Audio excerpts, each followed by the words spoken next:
business entity concept, which is also known as the accounting entity concept. So business entity concept, whereby we assume that business is separate from its owner, business is separate and distinct from its owner. So you must have heard of the concept of the separate legal entity. Separate legal entity क्या कहता है कि business और owner जो है, they are two different entities. business की अपनी खुद की एक identity होती है, बिजनेस का खुद का एक नाम होता है, वो अपने नाम से एसेट परचेज कर सकता है, उसी के नाम पर लाइबिलिटीज होती है, and you being the owner, for example you are the share holder of the company. Share holders are termed as the owner of the company, but liabilities of a company are different from the liabilities of the owner or the shareholder. That means, for example, the liability of the shareholder would be limited to the unpaid amount on each share. Now, what is the meaning of the same? For example, आपके पास जो है 10 rupees का share है जो आपने मेरी company का purchase करा है, आपने उसके अंदर 7 रुपीज ऑलरेडी पे कर दिए हैं, तो आपको कितना पे करना है? 3 रुपीज. आपकी लाइबिलिटी जो है, you being the owner of the company, your liability is only limited to that rupees 3. But in case, irrespective of the fact कि कंपनी की लाइबिलिटी लैक्स और करोड़ ऑफ रुपीज में है, आपकी लाइबिलिटी अगर आपने एक शेयर परचेज करा है तो वो 3 रुपीज की ही है. That is why transactions are recorded from the business point of view and no personal transactions are being recorded. ठीक है, तो अगर आप कुछ फंड्स दे रहे हो, अगर हम पार्टनरशिप फर्म में भी अगर कोई कैपिटल लेकर आते हैं, तो हम उसे हमेशा किस में रिकॉर्ड करते हैं? लाइबिलिटीज की साइड पर रिकॉर्ड करते हैं. Share holders are termed as the owners of the company, but अगर वो भी कोई fund they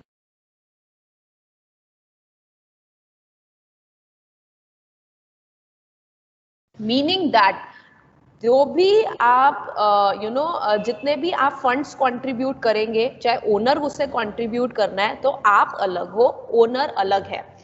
If you want me to elaborate this thing in more detailed manner, so I can also say that when you will read the concepts of corporate law, so this concept of separate legal entity is based on the case, that is Solomon versus Solomon and Company Limited. So that was a case where by landmark case, because of which the concept of separate legal entity was elaborated, or it was emerged or incorporated. So this is one concept.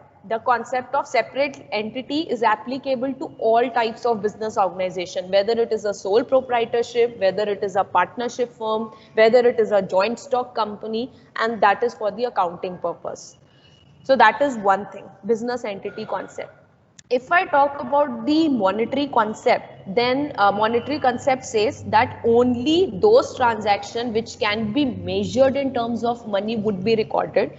All other non-monetary transactions would be ignored in case of the financial accounting. This is second concept.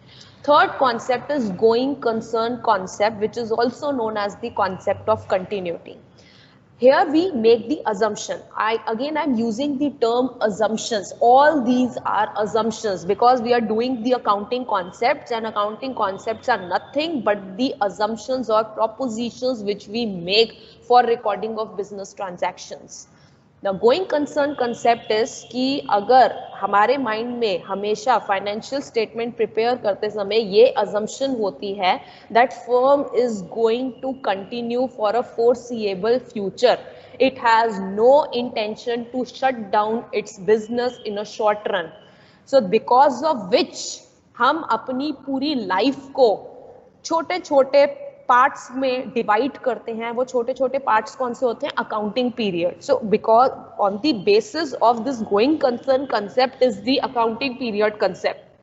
उसका base जो है वो going concern concept ही है, क्योंकि ये हम assumptions ले रहे हैं कि बिजनेस हमारा शटडाउन नहीं होने वाला है आने वाले टाइम में, तभी तो हम उसकी frequent intervals, that is let us से 12 मंथ्स इन आवर कंट्री, तो हम उसे फ्रीक्वेंट इंटरवल्स में उसकी परफॉर्मेंस को मेजर और इवेलुएट करते हैं. So because of going concern concept only, there are concepts like capital expenditure and revenue expenditure. See, तभी तो हम बाइफर्केशन करते हैं between the current asset and non current asset, between the long term and the short term. अगर हम ये assume कर ले कि हमारा बिजनेस जो है आने वाले 1-2 साल में अगर वाइंड अप होने वाला है, तो there would not be such classification which you usually see in your books of account. I again repeat the classification like capital expenditure and revenue expenditure. Capital expenditure आपका कौन सा एक्सपेंडिचर होता है जो आप फिक्स्ड एसेट्स को purchase करने में इनकर करते हो, तो वी एज्यूम कि वो हमें आने वाले बहुत टाइम में अर्न कर देंगे, that is why they are termed as the capital expenditure. Revenue expenditure कौन सा एक्सपेंडिचर होता है जो डे टू डे बेसिस पर यूज होता है, जो बहुत फ्रीक्वेंटली होता है, जैसे कि फॉर एग्जाम्पल सैलरी आप दे रहे हो मंथली, रेंट दे रहे हो आप monthly. And then the classification of the current and non current assets. Current asset कौन से होते हैं, 1 ईयर के अंदर आपके कंज्यूम हो जाते हैं, जिसका बेनिफिट आपको एक विद इन 1 ईयर मिल जाता है। और नॉन करंट एसेट जो होता है which are being held for the long term by the business and they are being considered as the investment.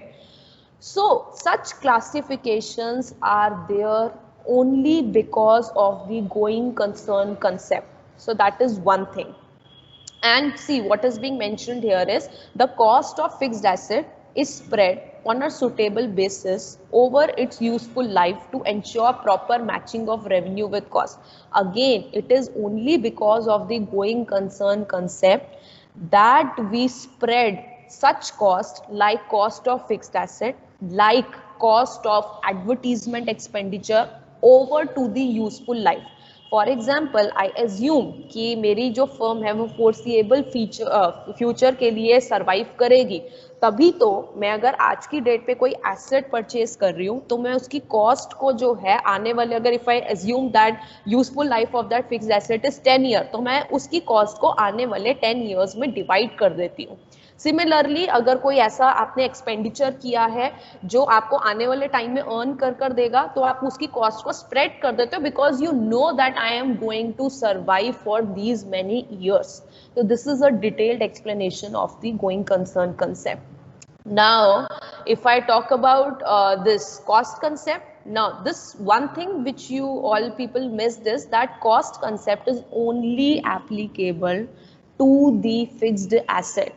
And yes, definition is clear. Historical cost concept का मतलब क्या है कि जो हम cost की recording करते हैं वो आपका बेसिकली जो होता है वो हिस्टोरिकल कॉस्ट पे होता है। As we have discussed in the previous classes also that fixed asset for example आपने 10-15 साल पहले खरीदा था 10 लाख रुपीज में, आज की डेट में हो सकता है उसकी मार्केट वैल्यू 50 लाख रुपीज हो, बट अभी भी वो बैलेंस शीट पे किसके लिए रिफ्लेक्ट हो रहा होगा, 10 लाख रुपीज में। Now, why this assumption is being made? This assumption is being made for the purpose of feasibility, for the purpose of ease of recording the transaction. See, if there is in absence of such concept, आप क्या करोगे? You know, day to day basis पे आपके fixed asset की जो market price है वो fluctuate होती रहेगी. That would be very disturbing. कि आप बार बार अपनी बैलेंस शीट में उसकी कॉस्ट को रिवाइज कर रहे हो as per the market value. So in order to avoid such difficulty we have this assumption कि फिक्स्ड एसेट को हम हिस्टोरिकल कॉस्ट पर रिकॉर्ड करेंगे। Now this is very important. एक तो आपको ये यहाँ पर याद रखना है कि this concept is only applicable to fixed asset and not the current asset, because current asset में फॉर एग्जांपल हम करते हैं स्टॉक के केस में दैट स्टॉक और inventory is being recorded at cost और market value whichever is lower. So historical cost concept is only related to this fixed asset. Now if I talk about the dual aspect concept, we already know that हर एक accounting equation जो हर एक transaction जो हम enterprise में record करते हैं उसके dual effect होते हैं, उसके डुअल एस्पेक्ट होते हैं। वो ऐसे होते हैं कि उसका आउटकम ऐसा हो कि हमारी दोनों साइड जो है बैलेंस शीट की, that is assets is equal to capital plus liabilities, वो हमेशा इंटैक्ट मैच करती हैं, they are always equal to each other. And वो तभी पॉसिबल है जब एक ट्रांजैक्शन के डबल इफेक्ट हो, and that is why it is popularly known as the double entry bookkeeping system. So we know that हर एक ट्रांजैक्शन का एक डेबिट या क्रेडिट होता है और डेबिट तो दैट इज वाई आपकी जर्नल में भी जब आप उसको डेबिट को और क्रेडिट को उसका सम टोटल करते हो, it always matches with each other because of this concept कि हर एक ट्रांजैक्शन का एक डबल इम्पैक्ट होता है, डुअल एस्पेक्ट होता है. Then is the accounting period concept which is again based on your going concern concept. Since we know that my enterprise is going to survive for a foreseeable future, I divide. अब सी अगर मेरी मैं सोचूं कि मेरे तो 100 years तक या 150 years तक कंपनी सर्वाइव करेगी, तो I can not wait for 150 years to evaluate my performance.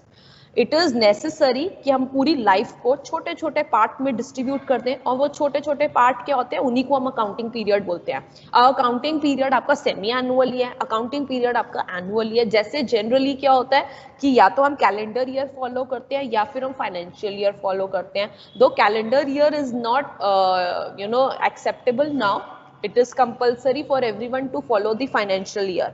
हमारी कंट्री में financial year 1 April to 31 March है, बट वो कंट्री टू कंट्री वेरी भी करता है. यू विल फाइंड आउट कि फाइनेंशियल ईयर हर कंट्री में सेम नहीं होता है.